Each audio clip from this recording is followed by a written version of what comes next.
in a beautiful coastal kingdom where warm winds swept salty seawater up sandy beaches and brushed against the cheeks of every passerby, there lived a gentle, kind, and endlessly curious young princess named Kay, a girl whose name itself was chosen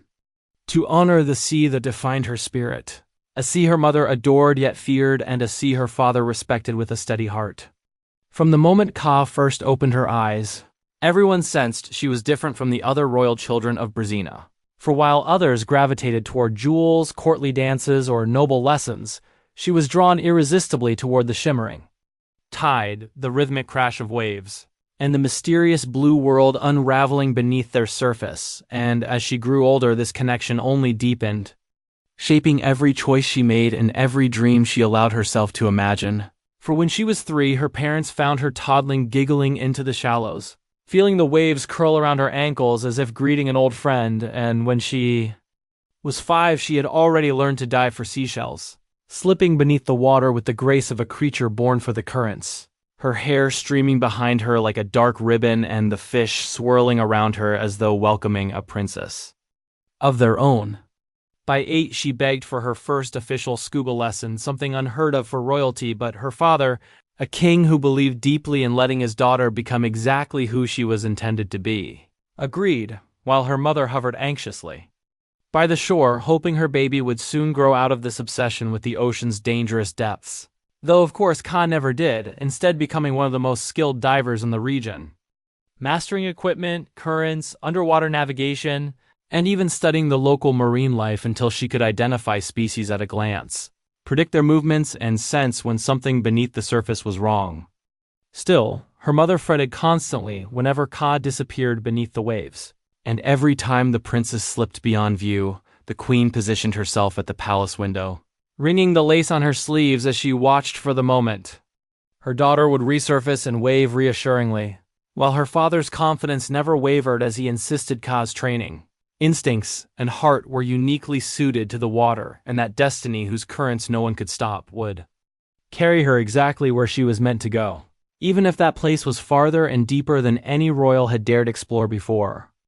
And so our story begins on a quiet morning when the horizon glowed peach gold and Kaa, already fitted with her gear, dove gracefully into the water to explore a familiar reef, only to discover something wholly unexpected: a massive whale caught in a tangle of thick fishing net, thrashing gently, not violently, as though accepting fate with the dignified resignation of a creature who had faced hunters before. And without hesitation, Kaa swam to the whale's side, her movements steady and soothing as she unwound strands and sliced bindings carefully with her dive knife until at last the whale, an enormous kuier beaked whale, was free. And as she hovered before it, catching her breath, something impossible happened. The whale spoke to her without moving its mouth, and she understood every word, the deep, resonant voice echoing inside her mind, thanking her for saving his life, and she gasped through her regulator, blinking behind her mask as she realized she had somehow spoken back. The whale introduced himself as Culver, explaining with dignified calm that he belonged to a species so elusive that few humans had ever even glimpsed one. And he marveled that she could hear him, for this was something he had never experienced in all his 55 years of life, while Kaa, overjoyed and stunned, exclaimed facts about his species: how they could dive deeper than any other whale, how they could hold their breath for hours, how they were the true masters of the deep, causing Culver to puff with humble amusement before announcing that although meeting her was an honor, he must return to the deeper seas. Kaa begged him to stay, for he was the first animal she had ever truly spoken to, but he merely warned her not to dive too deep, for the waters beyond her usual limits teemed with dangers beyond human imagining. And then he disappeared into the dark blue, leaving Kaa filled with awe and longing. For the next month she returned daily to the same spot, hoping Culver might appear again, but one day, distracted as she searched for him, she drifted too near a hunter's net and became entangled herself. Panic overtook her as she twisted and struggled, sinking deeper into the snare until a familiar voice thundered through the water and Culver surged from the depths, tearing away the ropes until she was free once more, teasing her gently yet urgently warning her again about the dangers that lurked below. But something had changed, for after speaking with the elders of his pod, he now believed she might be the prophesied savior of the sea, one foretold to communicate with animals and carry an ancient relic known as the Amulet of Star, a miraculous object that, when returned to the sacred wall of the lost city, would break the sea witch's curse that had sunken it ages ago. Kaa balked, insisting she was merely a princess, not a savior, not a chosen one, not anyone extraordinary, but Culver explained the prophecy in grave detail. Long ago, a powerful sea witch had been exiled from a once great city, and in vengeance, she had cursed it, pulling it beneath the water until it rested nearly 3,000 feet below the surface, where darkness strangled its streets and its people were trapped in restless stillness, though their city remained intact and waiting for the one destined to set them free. To Kaa's amazement, Culver invited her into his mouth, though she found it terribly humid, and carried her down through the crushing darkness to the ruins, where his fellow whales formed a glowing formation around the city, their special deep-sea vision allowing them to see what she could not. And when they reached the sacred wall, he showed her where the Amulet of Star must be placed.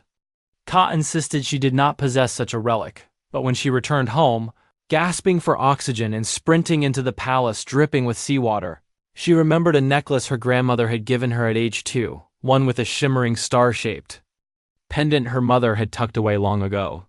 Her mother, furious and terrified after days of seeing an unnatural darkness drifting through the shallows, scolded her for lying and risking her life, but even so Kaa searched frantically until she